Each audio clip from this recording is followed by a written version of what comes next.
Welcome to My Morning Cup, a podcast produced by Costa Media Advisors and presented by Rockpoint Bank and EPB.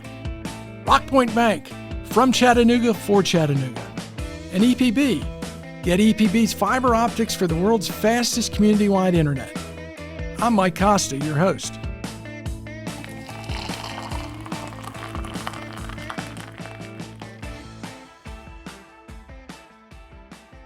My guest this week is Don Mueller.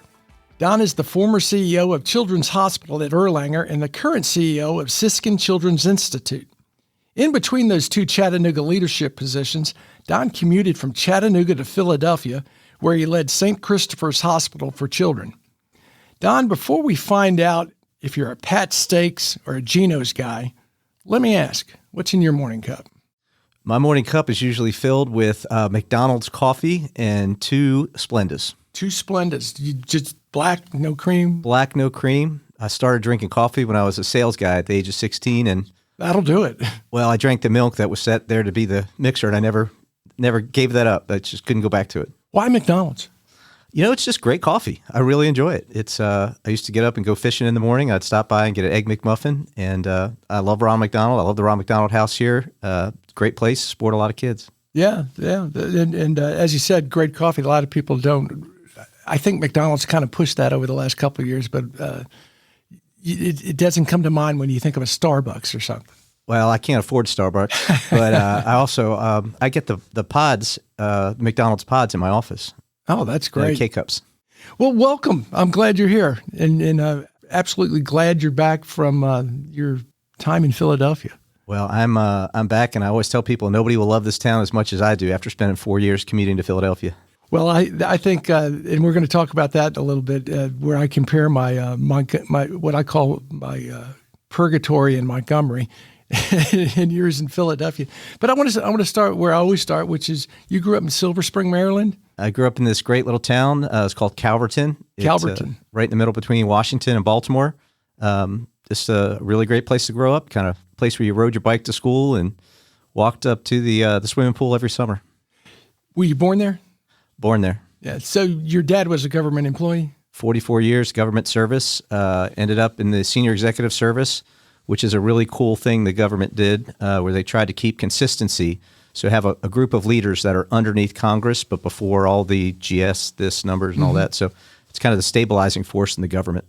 And tell the senior leader, did you say leadership or executive? It's called the SES, Senior Executive Service. I had never heard of that before. You know, unless your parent was in it, you probably would never know about it. But it was a really good idea, and it was there to just kind of establish a consistency through different administrations. Are they still doing that? Oh, absolutely. Oh, okay. Absolutely. Okay, I just didn't know with as much as stuff's changed with the federal government at this point. One really cool thing about my dad is he never declared a political affiliation. He always stayed neutral because he always worried would he lose his job or not. But 44 years, never lost his job, and it was always great. And I can understand that, having been in media for all the years I had. You have to walk that line in the middle, and you really don't want anyone to know what you're thinking. He went to the grave not telling anybody what he was, but when we were getting ready for his funeral, I was going through his desk taking pictures out, and I found a National Republican card in there. Oh, really? So after he died at the funeral, we actually gave it to my uncle, and it was really funny. We sat him down. We said, "Uncle Louis, we got to tell you something." We handed it to him, and he goes, "That SOB, I knew he was. He would never declare that." And so his brother was a Democrat? He was a staunch Republican, but my dad always just like poking him, so he played the Democrat. That's great. Yeah, he called him Equal Opportunity Oscar, which was kind of funny. Oh, I like that. Yeah. I like that. So you're one of five. Talk a little bit about growing up. You mentioned riding your bike to the pool and that kind of things, but pretty idyllic life growing up in Maryland. You know, Maryland's a great place. They've got 4 seasons, great outdoor activities. I'm a huge outdoor guy. But growing up, you know, we would go to the pool in the morning, have swim practice at 7 a.m., and we would stay there all day. Mom would give us a couple $2 for lunch, and at the end of the day, we'd get an announcement over the loudspeaker, "Will the Mueller kids please go home? Dinner's ready." It was that kind of place. So no dinner bell, but you had your own private PA announcement. They would call, and Mr. Stickles would get on the phone or on the PA system and say, "Time for the Mueller boys to go home for dinner." Yeah, all 5 boys? No, the oldest is a girl, my sister Patty. Okay. And what about your mom? Did she work outside the home, or was it enough to have the 5 of you keeping you busy? So I always said my mom worked really hard. She was at home with us for most of the time, but as we got older, she found a way to get a job no matter where we were. So she started working at the school. She was the lunch lady. She was the secretary at the church. I mean, she always got a job where she could keep an eye on us. Yeah, so she was part of everything you were doing. Everything. And I know in school you took leadership positions pretty early on. Captain of the safety patrol. Yep. Captain of the school safety patrol was really kind of neat. I had a lot of people believe in me really young, which was kind of cool. Yeah, we'll talk about that a little bit. How's that come about? I mean, you're what, 10, 11, 12 years old? I have no idea. I think, some of it you just develop over time. And when you're the middle child, you spend a lot of time making the peace, and it just kind of happened. I think, I had great role models. My dad was a great leader, a really good guy at keeping things even and calm. He's a great moderator. So I probably just learned from just watching.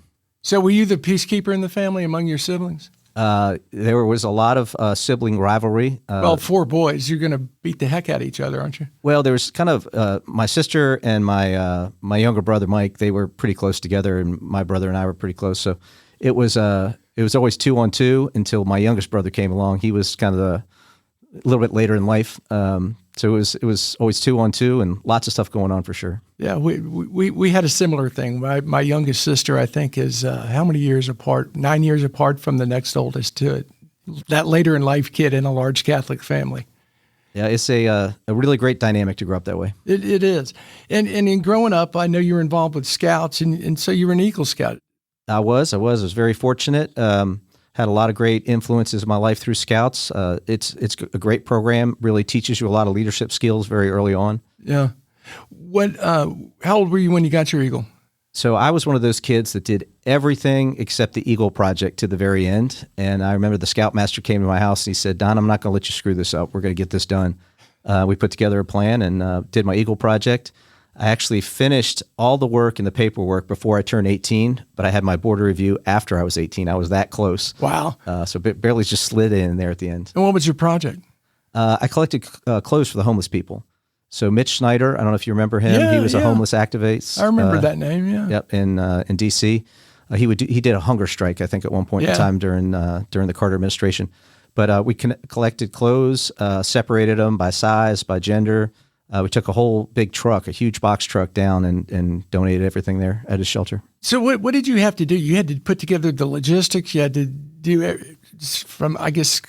from beginning to end. Yeah, Eagle Scout projects are really neat because you have to, first of all, write out what you're going to do. You've got to put together your budget. You've got to talk about who you're going to get involved, how you're going to get them involved, how you're going to market for it. If you have to raise money, how are you going to do that?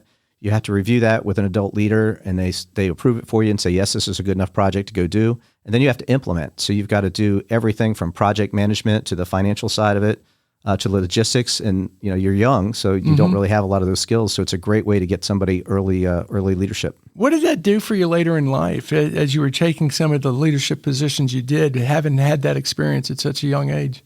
Well, it teaches you a lot. And I think probably in the hospital world, it taught me to be calm, like when things go crazy.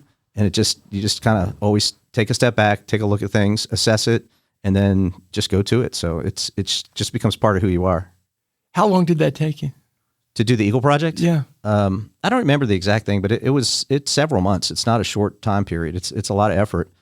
Here in Chattanooga, we have a gathering of Eagles that we host where we get all of the Eagle Scouts from the current year, and we get as many former Eagle Scouts together to basically welcome into the Eagle thing. But as part of that, we review all the Eagle Scout projects for this district, and we give out awards for the best projects. Is there a pretty good representation of Eagle Scouts around here, at least alumni type? There are, and they're very active, and a lot of them are really good leaders. I think we had 47 Eagle Scouts this year. Wow. From this region. Yeah, it's a great program.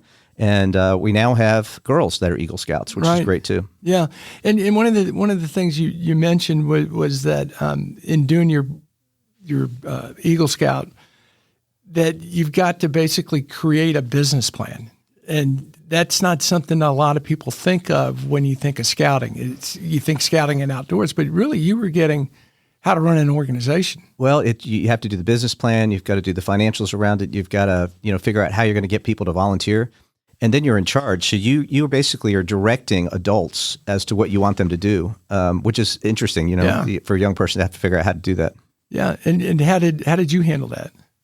I enjoyed it. I've always enjoyed kind of jumping in and taking control and making things happen. It's just part of who I am, and it's great to work with great people, and the people around Scouts are just really amazing. How about part-time jobs growing up? What were some of the things you did? Were they the typical summer-type jobs? And My dad was a government employee, so we always had enough money, but not a lot. So we had to make kind of our own paper boy. I worked setting up party tents in D.C., which was a really fun job for classic tents. Probably pretty busy too. Very busy. We actually had to get security clearance because we would go set up the tents at different senators' houses and congressmen. And really, once did it for the vice president. I had a great job at Sears. I started off in the stock room and decided to leave, and then told my boss I wasn't making enough money. He said, we should come try the sales floor. So I sold vacuum cleaners and sewing machines at Sears for a long time. Did you really? Yeah, it was really fun. How old were you when you were doing that? I was at least 16 because I drove to work, but I think barely 16. So it's probably 16 or 17. So you're a 16-year-old kid selling vacuum cleaners and other things at Sears. What about your peers? Were they also teenagers? No, they were old men supporting their families, which was interesting because it's a pretty competitive environment, and you're there and you're looking for the next sale. And those old guys didn't take it very kindly when the young guy went and got a big sale. But it was a lot of fun. Would you just wait for someone to walk into the area and then people would claim them? Well, you kind of set yourself up in the right spot. So you kind of figure out where people walk in and you stand by the walkway. At Sears, there was a track and a lot of people would just walk around, and you would just stand there, towards the outside and try to greet people first and talk to them. And you kind of take turns. You don't always want to do that, but it was very, it's a little bit intimidating. You're 16, 17 years old and you're selling, these $500 vacuums to guys, and they take them home to their wives and they bring them back and they say, she doesn't want a $500 vacuum. That had to be a heck of a vacuum. Well, it was a lot of fun. It's great. In high school, it was good to have a lot of extra money. So it was kind of fun. And what was your takeaway from that? Because that's a pretty young age to be working on commission, and I'm assuming commission. It was commission. There were times I was making $30 an hour back then. It was really fun. And I bet you were a popular guy around high school with making that kind of money. I drank the best beer of my life when I was in high school. I was the only guy that could afford good beer. But no, it was a lot of fun. And, it teaches you a lot. It teaches you how to talk to people in their sales classes. So they really teach you how to handle yourself, how to know your product. So it's good training. Was there a technique or something you knew that as your closing technique that you knew was going to work? So we had to sell these things called maintenance agreements, and they were 100% profit. So they really are. So Herb Samuel was the guy in charge, and at every Saturday morning at our staff meeting, he would basically hand out money for each time, and they would announce how many sales agreements you got, how many management agreements. And it was always great because I always was great at selling those. So I realized I made a lot of money when I sold those maintenance agreements, more sometimes than I sold the vacuums. Yeah. So my technique was to really hone in on those maintenance agreements and tell people we'd replace that vacuum even if you throw it down the stairs, and no matter what happens to it. So it's really great. That's a great experience for that. So you're doing that, you're getting experience, and it comes time to go to college. And you mentioned your dad was a government employee. You had enough, but you weren't wealthy. What do you do for college? Well, I had to put myself through college. So I spent 2 years at a community college there in Montgomery County. And, it's kind of figure things out. So you try to get the basics done. And then, really, I had no idea what I wanted to do in life, like absolutely none. So I decided that I should be a business guy because if I ever had money and was successful, I should know what to do with it. So that was my driving force. I wasn't like one of these kids that really knew what they wanted out of life. So I was a business guy. And then I guess after my second year, I decided to really invest in myself. So I went to Catholic University, borrowed a bunch of money, went into debt. Would not recommend that today. I would not recommend that to my kids, but it was a great investment for myself. So you started out community college, Montgomery College, was it? Yes. And basically getting your prerequisites out of the way. What was it that drove you to send yourself to Catholic University? I think it was just this idea that I had a lot of belief in myself, and I knew I was going to do something good, but I also needed a good name. Like I've always been a big brand guy. You want to work at places that have a good brand. And growing up Catholic University made a lot of sense. So it was a great investment. And, I got there at Catholic and I was so far behind everybody else because they had grown up in private schools and, just really smart kids. So I had to work really hard. But it was great. And Catholic's in D.C., right? It's in D.C. off Michigan Avenue. And at the time, I got to live with my grandma, which was kind of cool. Well, I was going to ask you about your roommate. Talk a little bit about your college roommate. Yeah, no, it was great. My grandmother, I'd come home, like the rule was I just had to tell her when I was going to be home, if I was coming home by myself or if I was bringing somebody. And I'd come in after being out all night, 2:00 in the morning, and I'd say, Nanny, I'm home. And she'd say, okay. That's a good grandmother. I'd get up the next morning. She'd have breakfast for me. All the clothes I wore the night before would be washed and, folded on the bed when I got home from school. She'd ask me what I want for dinner, if I was bringing any friends to dinner. I mean, it's a perfect roommate. Like, it never gets any better than that. You just told the story about selling the maintenance agreements on vacuums. I think your best sales job was on your grandmother. She was amazing. I mean, a great cook, too. Yeah. What was her specialty? Well, she was German, so lots of German food. I liked her oatmeal the best. She'd make it really lumpy for me with some brown sugar. That's great memories. Yep. Business degree, you said? Yes. Any concentration? I was a finance major. Okay. I really like finance. Math comes pretty easy to me. Accounting was very easy, just the way it balances debits and credits. And I love the finance side. Like, what are you going to invest in? How are you going to do it? The accounting side is just kind of keeping track of where everybody else spent their money. So finance a little bit more big picture, counting the details of where it's going. Well, just thinking about where you want to spend the money. What do you want to invest in? Where you want it to go? What are the projects you want to do? So that side excites me. Yeah. Were you working also in college? All the way through college. You have to put yourself through college, so you've got to figure out how to do it. So you just, I was probably working 40 hours a week the whole time. What were you doing? I got a job at the Legal Career Services Office in the law school at Catholic. So I was helping the law school students get jobs and internships and clerkships. And in a town like D.C., I mean, you're getting senior court appointments. So it was really a lot of fun. And I had a lot of authority. They gave me keys to the office, so I had a place to study at night by myself, and it was really fun. Did you meet anyone then when you were doing that who's in a particular position now? Because that is the center of power, and it is judicial. That is a great question. I never really kept up with the law school students to see where they ended up. Yeah. I was always excited when one of them got a really good job, and I'm sure there are people now that are probably in Congress and doing other things that I worked with back then. Yeah, and they have you to thank for it. I don't think it was me. I put their resume in the right little bin. Well, you could have put it in the wrong one. Yeah, that's true. That's true. Changed the whole trajectory of their life. So you're doing that when it comes time to get out of college. What's your plan? So I really didn't have one. I started interviewing for jobs, and it was kind of funny. I got all these job offers to work for banks and investment firms and things like that, and it just didn't make sense for me. I just didn't like the model. And I remember my dad pulled me aside. He's like, Don, what's going on? I said, what do you mean? He said, why don't you have a job yet? I said, well, I'm really looking for a career. And he goes, you don't need a career. You've got debt. You just need a paycheck. Just go get a job. So I ended up with a job at Columbia Medical Plan. And tell us what that was. So was really it in accounting or finance? It was in accounting. So the last thing I ever wanted to be was an accountant, but that was my first job. Yeah. So I had met a guy, Taryn Kundi, who was a friend of my best friend Mike, through his fraternity. And he called me one day and said, hey, Don, I think I got a job for you. So I interviewed for it, and I didn't get it. It was kind of funny. Taryn's an Indian guy. He called and he said, you got reverse discriminated on for your first job. And I go, you're kidding me? He says, no, they had to do an internal promotion for, somebody, it wasn't you. Anyway. So I got the job, and it was really a lot of fun. It was a lot about balancing and doing accounting. And I had a woman that I worked for that made me balance bank statements down to the penny. If it was off by like 3 cents, she would make me sit there and work. And I used to tell her, I said, do you have any idea how much money you're paying me? It's not worth these, 5 cents or 3 cents. And she goes, no, but you need to learn to get it right. So it's really interesting. Wow. That in retrospect, a great thing to learn. Yeah. At that point. How long did you do that? I did it for a couple of years. And what ended up happening was my boss left and went to the University of Maryland Medical System. So once again, I'm right out of college, and I'm reporting to the CFO. And his name was Gordon. And I remember Gordon gave me a stamp with his signature on it, and I could approve anything under $250,000. And I'm still figuring out how to get beer money on the weekends. How old are you? I mean, I was, early 20s, and I'm just approving these huge things. But Jim Sennett left and went to Maryland, and then he recruited me over there. So it was good. And did you go into accounting?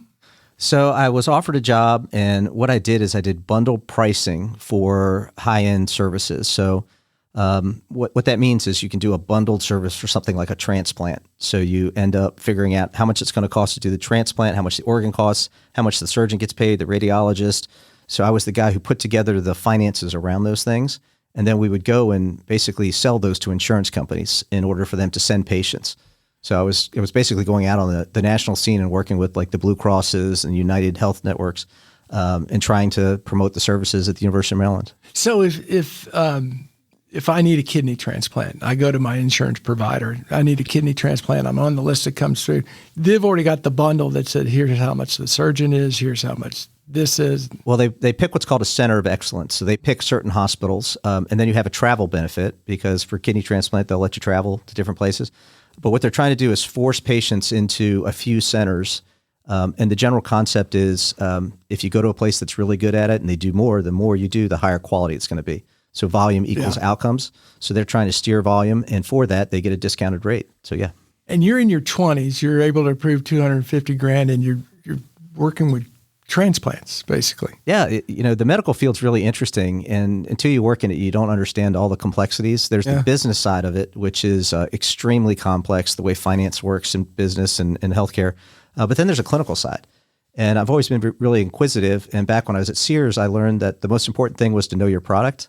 So I really would try to learn everything about the clinical process, about transplants, about how they worked, why they worked that way, what made better outcomes. And it just made me a better salesman. So you start out on the financial side, but you get into operations through that, don't you? Well, I stayed on finance for a long time. After I got my master's degree from Loyola in Baltimore, I had a few different job offers, and I chose to go to Children's Healthcare of Atlanta to do some similar work for them. That was a great next step. And what I learned there was that I like kids probably more than adults. So I was probably more ready to have a kid than it was a wife at the time. Well, and talk a bit about going to Atlanta, because you didn't know a soul in Atlanta. And why'd you choose that? Well, I had a couple different options. I had my master's degree. I was ready for the next step. I was offered this job down in Annapolis, Maryland, which would have been really cool. I could have taken a boat to work. It was right across from the Naval Academy that wears shorts most of the time. But I remember when I had to choose between the two, I was thinking to myself, if I'm ever going to leave Maryland, give it a shot on my own. This is a good time to do it. And Children's Healthcare of Atlanta was a newly merged hospital system. There were two hospitals that came together. They were a big system. They had a lot of forward progress, a lot of things to do. A good brand. I've always liked good brands. So I figured I'd go down there. And I figured I'd go down there and work for 2 years and then go somewhere else, probably come back home. Yeah, go down and then I'll come back. But I was there for 15 years. Yeah, it's funny how that happens. And you had the opportunity to stay in Maryland and be in Annapolis, which is a beautiful place and on the water. Well, and I'd love the outdoors. I love fishing. I grew up fishing on the Chesapeake Bay. It would have been ideal. But I really thought, kind of like when I went to college, if I was going to believe in myself and do it, I might as well try. So I just took the leap of faith and went to Atlanta. Did you always have that drive as a kid? I think, probably through scouts. It's always about getting that next merit badge, getting the next level and rank. I think that's probably where it came from. Yeah, just gave you that discipline to say, okay, as you said, I believe in myself. Well, the other thing is when you take a lot of debt out for college, you need a good paying job. So money played a lot of it, a big part of it, like making sure I had a high paying job. That's good motivation, isn't it?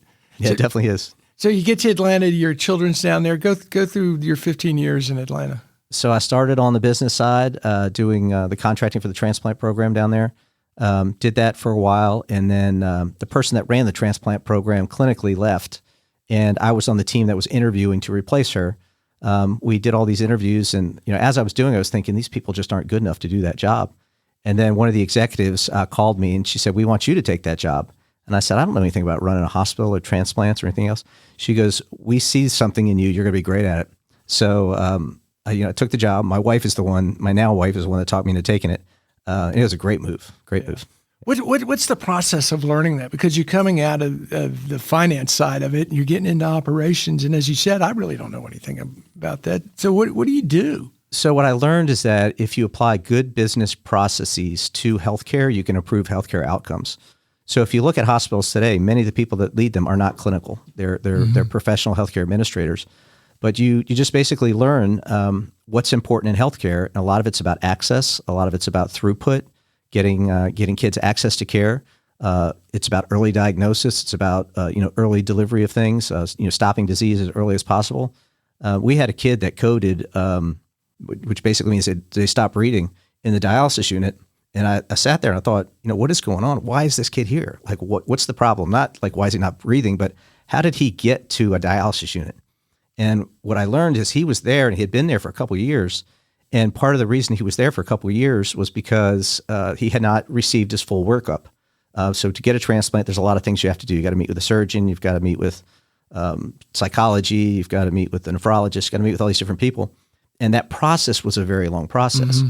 And the longer you're on dialysis, the harder it is for a kidney transplant to actually work because you're building up resistance to that organ. I never knew that. So every time you go through dialysis, you're getting blood. And that blood has different antibodies in it, which make it harder for you to get a transplant. So every time you have dialysis, it takes a little bit away from that transplant sticking, for lack of a better term. Yeah, you got it. That's exactly it. So I just started thinking about it. I said, if we could get these kids listed quicker, they would have better outcomes with their transplant. So I went to the doctors and I said, I think we need to really focus on getting the kids, to their evaluation done quicker. And I said, how long do the evaluations take? And they said, 6 months. And I go, why do they take 6 months? This way you got to meet with the surgeon, you got to meet this. And I said, well, I think we could do it like in 30 days. And they go, you're crazy.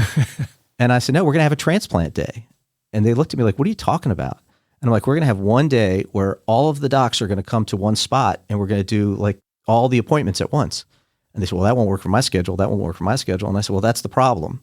Like everybody's thinking about your schedule. What we need to think about is the patient's schedule. Mm-hmm. And we basically figured that out and we started getting these kids listed quickly. Getting the transplants, we got organs a lot faster, and we grew it to be the largest transplant program for kids in the country. Was there a resistance by the docs to do it that way, and how did you get them to do it? There's always resistance to change, and I think it's just sitting down, explaining the problem. And when they started thinking about, you're right, if we can get these kids transplanted quicker, the outcomes would be better. That's what they always want. They just want better outcomes. And sometimes you just get stuck in doing things the way you do them. So, sitting down and having a really good case as to why it makes sense, that they just want the best thing for kids too. So it's pretty easy to get them on board once you lay down the facts. Is that protocol still in? Absolutely. I think everybody's trying to get kids and everybody doing those workups as quickly as possible now. I just think it makes a lot of sense. So how long do you do that? So I did that. And then, I was kind of ready for my next thing. I was probably doing it for 4 years or something. And I remember I met with Donna Highland, who's now the CEO down there, and I asked her about, what she thought my next step would be. I think she was COO at the time. She said, Don, the problem is you've become too valuable to those doctors. They're not going to let me promote you to take you anywhere else. Yeah. You've got to hire somebody to replace you. So I hired Amy Hauser. She came on board, and she basically learned everything, taught her everything I knew, and basically got the docs really comfortable with her. And that allowed me to kind of go on to the next level where I became Vice President of Strategy and Business Development. You said two things in there that I think are important. One is hire your replacement. Talk about why that's important. Well, first of all, it's a little scary because you're working yourself out of a job. Mm-hmm. So I think you have to have enough self-confidence in your abilities to do the next thing that you feel confident to hire somebody. And then my general rule in life is to try to hire people smarter than me and let them do their job. And that's Amy was. She was a nurse by training, and she went on to have a great career down at MUSC. Well, and the other lesson you mentioned in there is that you got to sit down and talk to your boss about what your next step is. I don't think enough people do that. That's something I've always been really good at. And, I think today the millennials, they think they should be CEO tomorrow. So there's a way to overdo that. You've got to you got to do it in the right way. But I think just being open to new options and new ideas, you can also overdo it. I remember one time one of the board members sat down with me, Don Chapman, and he said, you need to stop looking for your next thing. You need to be present in this job for a while, and the next thing will come. And that was a good lesson as well. That's good. Yeah, that's good advice. It's good balance because you got to, and much like life, you got to be in the present and not worry so much about the future. Yeah, you got to do the job you're in as best you can, and then the next thing will come. Yeah, to take care of itself. And this kind of took care of itself for you, didn't it? Well, it did. And the next job was, Vice President of Strategy and Business Development, which took me from being a service line leader to really helping to be a thought leader for the institution. We were able to put together a 10-year strategic plan. So it was Vision 2018, which seems like so long ago. So I guess it was 2008 we did the plan. Yeah. And, I got to work with the board. I got to work with, really great, powerful people in the town of Atlanta. I mean, it was really fun. Yeah. How does that get you to Home Depot? Well, I know you didn't work at Home Depot. Yeah. No, I didn't work. So while I was running strategy and business development, Bernie Marcus had built something called the Marcus Institute. And it was basically a behavioral treatment center. They worked on a lot of kids that had that were not neurotypical, and they had lots of problems. And he called the Children's Healthcare of Atlanta and said, "I have this idea of merging this behavioral business into the medical business, basically bringing the brain work together with the body work." And the first reaction was, "No, we're not going to do that." My CEO said, it would financially break us. Mental health care is really expensive and there's not a lot of money. Insurance companies kind of don't do that well. They do medical stuff really well and they pay really well for that, but they don't pay well for behavioral work. So at the time, the CFO at Children's was Ruth Fowler. She came in the office and she wrote 2B with a dollar sign on it. And she basically was saying, Bernie's worth $2 billion. It'd be really good to be on his good side. Yeah. And we convinced the CEO that it was the right thing to do, and that started my work with the Marcus Autism Center. So bringing the behavioral with the medical hadn't really been done at that point. It wasn't something that happened in a lot of places. I think Children's Healthcare of Atlanta was probably the first place that took that leap of faith to do that. If you look across the pediatric world today, everybody is focused on it with the suicide rates going up so high and the rate of autism and all these things. Hospitals are starting to realize it's their burden as well, and they need to get into that space, which is good. And that was something you bought into early. Well, I bought into it because I thought it made a lot of sense, but it was also a chance to work with a guy like Bernie Marcus. Yeah. He was an amazing guy, and I learned so much from him. He was a great mentor. He taught me never let money be the barrier. And to just have that thought process where you're not worried about where the money's going to come from is very liberating, and it gets you to kind of think differently. But isn't that easy for a guy worth $2 billion to say? Well, it is, but he was amazing. I remember we were recruiting Dr. Ami Klin, and I was standing in the hallway with him, and he said, "Don, how much is this going to cost? What do you think?" And I was, pretty young in my career, and here's a guy that's worth billions, and I looked at him and I said, "I think it's going to be like $15 million." And he looks at me and goes, He goes, "I'm going to give you 5. We're going to go get 5 from the Woodruff Foundation, and then you go back and you get 5 from Children's Healthcare of Atlanta." And I went, "Oh my God, this guy's like, this is the real deal." Yeah. And we made it work, and we recruited Dr. Klin down, and that's kind of started the next chapter. Have you ever been faced with a challenge like that? Or was that the first time that someone said to you, I'm going to give 5, we're going to get 5 here, but you go get 5 more? Well, you go talk to your boss and tell her she's putting 5 in. It's great to be pushed that way. I learned very early in my career the power of philanthropy. Yeah. And it really is a powerful tool. I've raised a lot of money in my life, and there's times where you don't know what to ask for. So what I've learned is I don't really ask people for money. I just tell them what we're doing and what the investment might look like, and give them the opportunity to invest in it if they want to. There was another time, Tom Chapman, he used to run Equifax. He was going to make a donation, and he was pushing me to tell him what's the number that I wanted. Yeah. So I finally said $1 million. And he looks at me and goes, "Yeah, we can make that work." And I think, I should ask him for a lot more. Yeah. Set the bar too low. Huh? Yeah. So I've learned to just let them put the number out first. Yeah. And how much longer were you in Atlanta and working with the merged Children's and the Marcus Center? So I was there for 15 years in total, and met some great people. Jim Talley is probably still my best mentor. He was the CEO when I first started there. He's the guy I call every time I'm making a move or need advice. So I was there, and then kind of got to the point where my family was growing, and I needed to make more money. And there they kind of said, "Well, this is the job you have. You're going to max out here." So we mutually agreed I was going to go look for a job, and the Children's Hospital at Erlanger had an opening. How'd that come about? It was really interesting. I was at the Marcus Autism Center, and I was interviewing for a job in San Antonio at a children's hospital down there. And Alan Court's wife, who was running part of the Siskin Children's Institute, she came down for a visit and a tour at the Marcus Autism Center.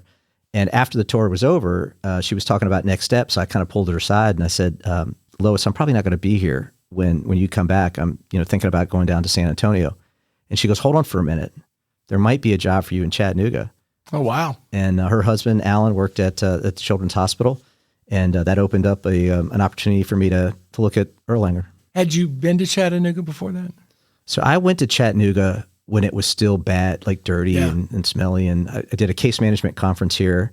And I remember that downtown was just barely doing anything. And I thought, this town, what am I doing here? Why am I even in Chattanooga? Right.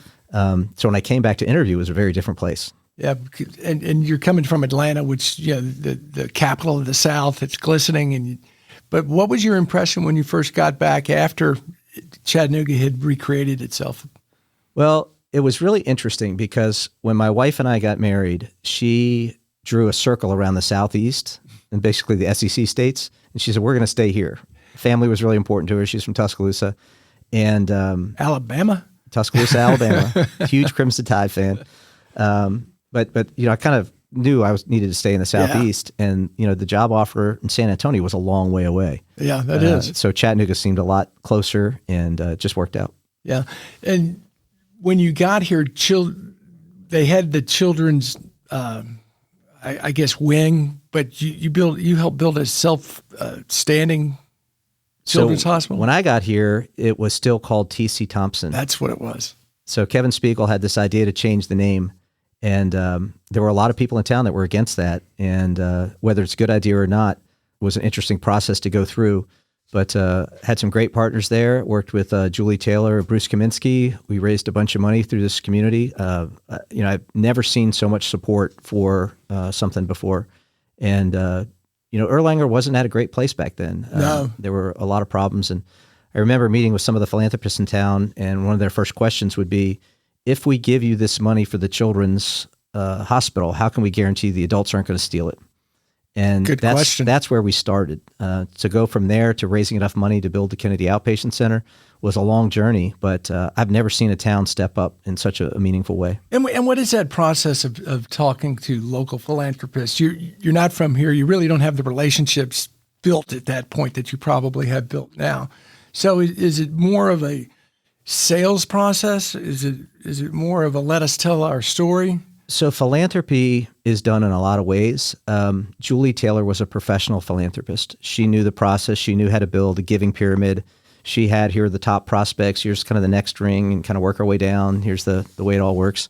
Kevin had the vision to start the Believe Bash, the fundraising gala, to get people involved. My job was to be the sales guy. So I would go in with the PowerPoint deck and sit there with Julie and with Bruce. Bruce is an amazing person. His vision was out of this world. It was a great process to try to bring local businesses into that Kennedy Outpatient Center. If you've never been there, you really should go for a tour. There's a hang glider in the lobby with Louis the Lookout in it. So Bruce figured out we need to have a hang glider. Let's get Louis the Lookout here. There's a female tow truck because this is the home of the tow truck. There's a secret garden from Rock City. He figured out a way to pull all of these businesses into that building and make it a community project. And there's a steam locomotive. Steam locomotive. Julie tells a great story about how that came about. When she and Bruce went to the train museum, they wanted a locomotive for out front, and they had gotten a no. And as they walked out, they saw the steam engine that's there that was built the exact year that Erlanger started. So they kind of felt like it was a God moment. Yeah. Does it have a name? I don't think it does. But it's a great addition. I know the kids love it. I still take my kids back there, and every time I go to that building, I'm so proud of it. It's such a beautiful building. There's lots of functional things we built into it for the docs. I think the docs really enjoy it, so it's great. Our goal was to build a building for healthcare, but we knew we would do a good job if kids wanted to have their birthday party there. So it's really amazing. That's a pretty good thought to have when you're putting something together like that. So Bruce Kaminsky has built a dozen children's hospitals around the country and the world. He is truly a visionary, and we are blessed to have him in this town. He thinks that way. So it's been fun to work with him on a lot of different projects. What year did that open? 8 years ago, I think. So you're running children's. How long are you doing that, and where does that lead you? I did that for 5 years, and the pandemic hit, and I was offered this opportunity to take a job in Philadelphia, which was never on my radar screen ever. Yeah. But it was a great challenge. The St. Christopher's Hospital for Children is in the poorest zip code in the country. It was a hospital that's coming out of a bankruptcy. They were losing $97 million a year. It was saved by Tower Health and Drexel University that came together to kind of buy it out of bankruptcy. So they needed a pathway forward. So I went up there and got started doing work. So you had just mentioned that your wife had drawn a circle around the Southeast and said, you know what, I'm a Tuscaloosa girl. I'm an Alabama fan. This is a good place to be. And you come home and say, hey, I got this great gig going in Philadelphia. What do you think? Not the easiest conversation of my life, but you do some things, that's good for your family. And that was a good move for my family. Mm-hmm. And once again, you kind of sat out with the idea you're going to do this for a couple years and then see what happens next. And I got up there and the place was really in a bad financial spot. So it was really a big project to try to figure out how to save that place. Well, and I think that where I'm getting at is you didn't move. No, I didn't. I commuted. I spent a lot of time in the airport. I love the Chattanooga airport. I got to know it extremely well. Got to know everybody that works there. I spent so much time in the lounge at Charlotte. I bought Christmas presents for the people that work there. you laugh. I was there all the time, but I kind of got down a routine. It was tough. It was really tough. Yeah. But you can make it work. Well, what was a typical week like? How you'd start out? You'd be here on the weekend. Take me through what. So you get up. You kind of pack on Friday or on Sunday night. You get up Monday morning super early. You get on the first flight out of the Chattanooga airport. Fly to Charlotte. I would sleep on that flight. I'd get on the plane, put on my neck pillow, and put on my headphones and play the ocean music. And I would just fall asleep. I'd wake up when the plane hit ground in Charlotte. Go straight to the lounge, get breakfast, and start working. So they had Wi-Fi there, and just start working, and go jump on your next flight. They have Wi-Fi, and just keep working. And I'd land. I had a driver, Big John, that would pick me up at the airport and take me to my townhouse. And I had a car there. My car was waiting for me. I'd put on my suit and get to work by noon. And so you'd work all week and then head home on Friday or Saturday? Usually Thursday night. Thursday night? Yeah. Was your wife or the family coming up periodically? They came up one time to visit. Yeah. And that was it. Yeah. Yeah. And my parents are native Philadelphians, so I know a little bit about Philadelphia. And that can be a very, very tough town. So it wasn't, Philadelphia is a very tough town. There's a lot, I always felt like Philadelphia was kind of on that precipice. It's either going to be the next great city or kind of fall the other way. And I was there during COVID, so it was a really tough time. They weren't picking up the trash on the streets, literally not at all. Violence was out of control. The hospital I was running had 62 pediatric gunshots a year. It can be a very violent place. The hospital was 85% Medicaid, which basically means 85% poor. It was in the poorest zip code in the country. But what I saw there was a faculty and staff that was so resilient, that were so dedicated to that place. They absolutely loved it. They loved those kids. They would do anything for them. So it was a tough job. We had to find people to help pay for that, and it was not easy. Well, and while you were doing this, your kids are getting older and growing up, and I would imagine that was one of the things that drove you to say, look, the family's going to stay. We got a great life here. Well, once we're going to commute. Once we the pathway forward there was to, first of all, go raise money. So we raised $52 million by going to all the people that would lose if that hospital went under. So we went to Drexel, PCOM, Temple, Einstein, Jefferson, and even the other children's hospital, and basically say, we need money or we going under. And if we go under, this is what you're going to lose. You're going to lose 152 residency slots. All these kids aren't going to have care here. And by the way, CHOP, they're all going to be your problem if it's gone. So we raised we raised 52 million. That gave us time to start working with the government. And then we basically went to the government and said, we're losing all this money because we're taking care of Medicaid kids. With Medicaid, you get paid less than your cost of care. So if it costs you $1, you're going to get 45 cents. So you have to make that difference up. So $91 million of that loss was just because we were taking care of Medicaid kids. So there's some fancy math you can do and work with people, but we did a lot of lobbying, a lot of congressional support at the state level, at the local, or at the national level. I had a great lobbyist, Bryant, who's a magician that really knows who to work with and how to get it done. And we had great supporters. John Fry was the president of Drexel. He is the most well-connected guy in Philadelphia. He knows everybody. And one of the things I learned along my pathway is you got to find the people in town that make the town work. And there's always a group. And John Fry was that guy up there. So between John, Brian, and I partnering and, me going out and doing the PowerPoint sales, Brian setting up the meetings, John calling his friends, we were able to put something together and get $118 million a year for the next 5 years through these supplemental payment plans you hear about on the news now. So when that got done, I really felt like it's time for me to go home. And my wife had basically said, our kids are getting ready to go off to college. They're never going to be home again. So it was great that I could get home and spend at least a year with my son before he left. And you were in Philly 4 years? 4 years. Yep. So how do you get back to Chattanooga, and what was that drive besides family? Well, I had made the decision I was coming back, and I was done. I just needed to get back. So, I started looking around here, and I started thinking, what can I do in Chattanooga? There's only one children's hospital. There was somebody else in that job.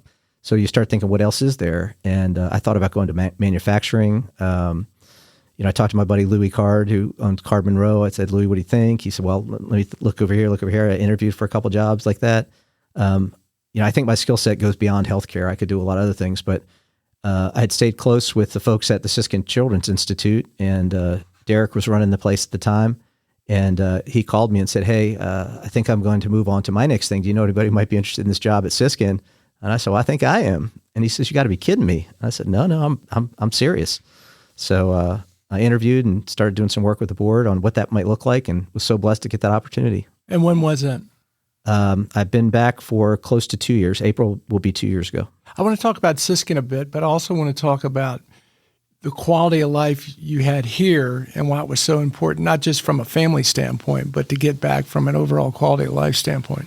So I said it earlier, nobody will love this town more than me. The quality of life in Chattanooga is so much better than so many places.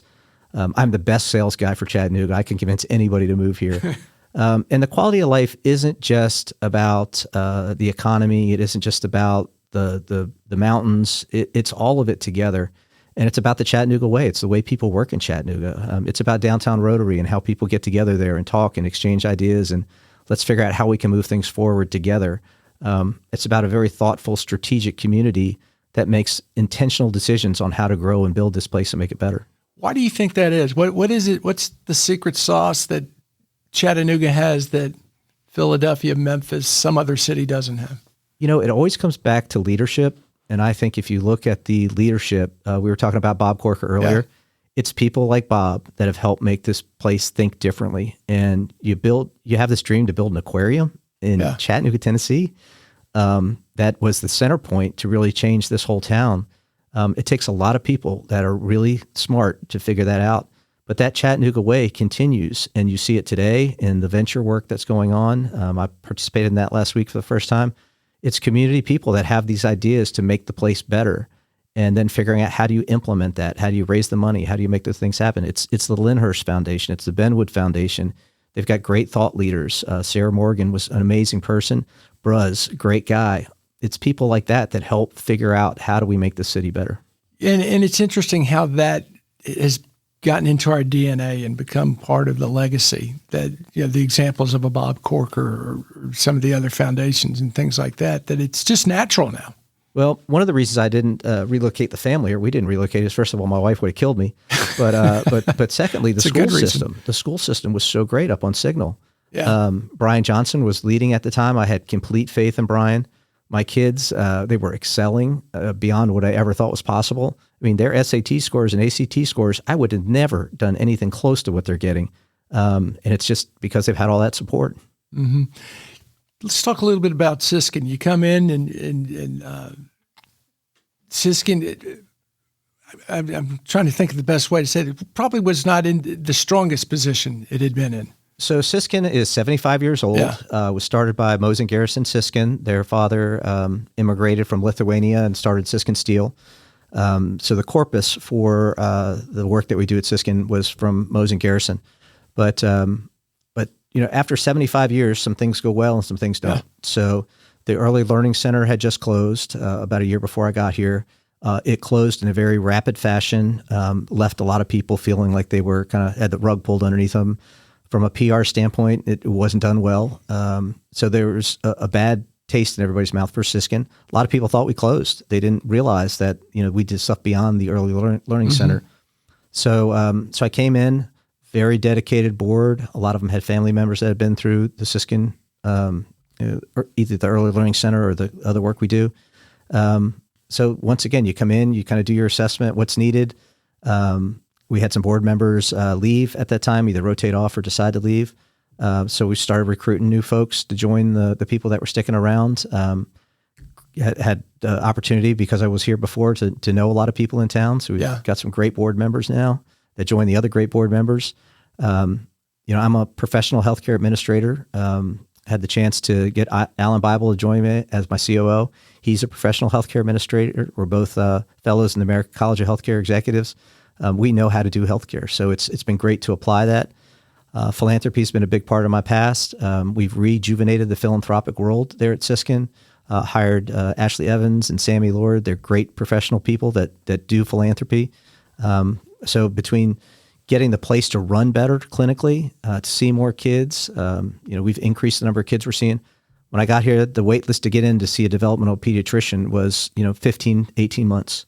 Wow. We've got that down to like 2 or 3. So that's similar to what you went through with the transplant thing of saying, this is crazy, 15 months to see a developmental pediatrician. It is, and it's, we see kids from 7 states. So you asked me about Siskin. So Siskin is a very special place. We see kids that are developing in a non-typical way. We try to diagnose them as early as possible because the whole secret sauce in early child development is to figure out what's going on as early as possible because you can make the small changes to change a child's life. If we could diagnose a child with autism that is developing autism at 18 months of age, we could take a child that's destined to be nonverbal and teach them how to speak and change the entire trajectory for that kid. If you see that same kid, you diagnose them at the age of 6, you'll never teach that kid to fully become a communicator. You can teach them to do a lot, but not to the extent that you can. And the reason is you have a high degree of neuroplasticity when you're young. So the majority of your brain development happens before you turn 4 years of age.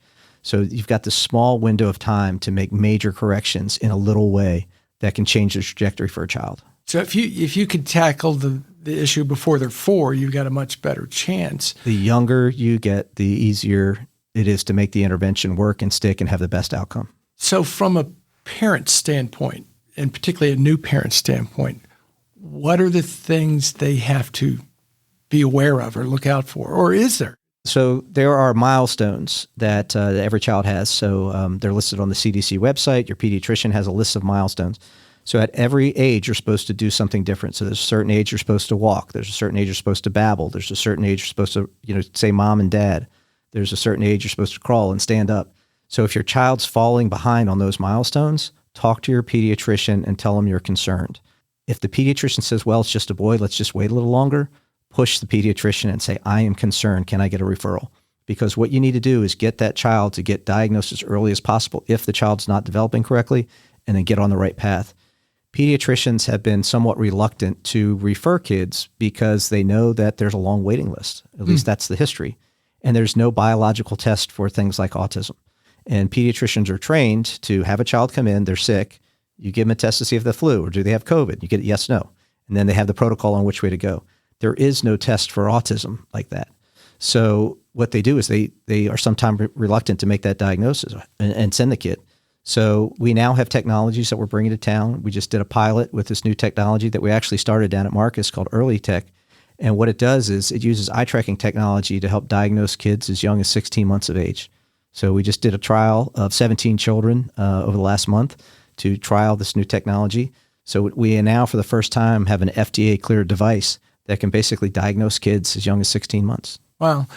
We're running a little short on time, and I've got a couple more questions for you. Give me a quick thumbnail on what is ahead for Siskin. So we have kind of started our way towards stabilizing the finances, which is step number one. We are working with the insurance companies to try to get fair reimbursement for our rates. We've got some great conversations going on.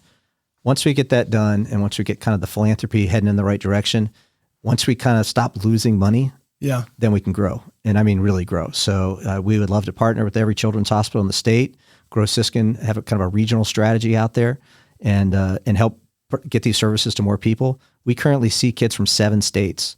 There's no reason we can't do more. We just have to have the right reimbursement track to help get there. So I see us going all over the Southeast. I'd love to do some work here in Hamilton County, making that eye tracking technology available to every child so we can start diagnosing these kids as young as possible. We've got a great intervention team through doing all the physical therapy, occupational therapy, speech language pathology. We do ABA. We want to add services to town. We want to add a toileting program, which teaches young children how to use the bathroom. We want to add brief behavioral intervention for kids that have problem behavior before they get to kindergarten. We want to add psychology services. There's a whole list of things that we can do We just have to get the finances right, and then we can do more. Do you ever look back on your career and yeah, you got the finance and the administrative part, but really when you went to Atlanta and got with Bernie Marcus, how much that's really, I don't want to use the term paint up, but how much that's really contributed to what you're doing now at Siskin? So you learn the process. Nick Saban always talks about the process. Yeah. There's a process for healthcare. There's a process for building things. There's a process for leadership. And all these things, it started with Scouts. It went on to, my career and having great people invest in me and be my mentor. And it all circles back. Yeah, it really does. Before I get to my last question, I want to remind our listeners who makes my morning cup possible. It's a big thank you to our presenting sponsors, EPB and Rockpoint Bank. EPB, get EPB fiber optics for the world's fastest community-wide internet. Rockpoint Bank, your local banking partner, your business, your bank, your future. All right, Don, last question. My standard question. What would you tell that 25-year-old Don Mueller is important for a happy life? I think it's balance. Balance. I spent a large part of my career chasing money, chasing titles, chasing all those things. And there's a point where that's important. But the other point is family and making sure you've got that balanced approach. My wife has been a good balance. She's taught me that. Yeah. What was that feeling when you came back? What I mean by that, you're in Philadelphia, you realize you got the Siskin job and said, man, I'm going home. What was that feeling? So it probably took a good 6 to 9 months to just decelerate from all that travel and everything else. I remember I sat up in bed one night and my wife's like, are you okay? And I was like, yeah, I'm fine. She's like, why are you awake? I'm like, I think I had a dream. She's like, what are you talking about? I hadn't dreamed in a decade. I hadn't slept in a decade. So just being able to breathe was the first point. And Siskin is such an amazing place, and we are so blessed. I hope people in this town realize that other towns this size do not have Siskin Children's Institutes in them. Great point. They don't have access to things like this. So I feel very honored, standing on the shoulders of Mose and Garrison and all the great people that have been at Siskin in the past and continue the work at Siskin. We've got great clinicians there, great dedicated people. It's just a very humbling experience. Well, Siskin's got a great legacy. I know you feel fortunate to be part of it, but I think they're fortunate to have you, and I know we are as Chattanoogans to have you back. Well, I love this town, and I'm blessed to work with a lot of the not-for-profits and do board work, and it's a great place, and I plan on being here for a long time. Well, good. And thank you for coming in and doing this, Don. It's good to see you. Absolutely. Thank you so much. I appreciate the work you're doing here. This is great for the community.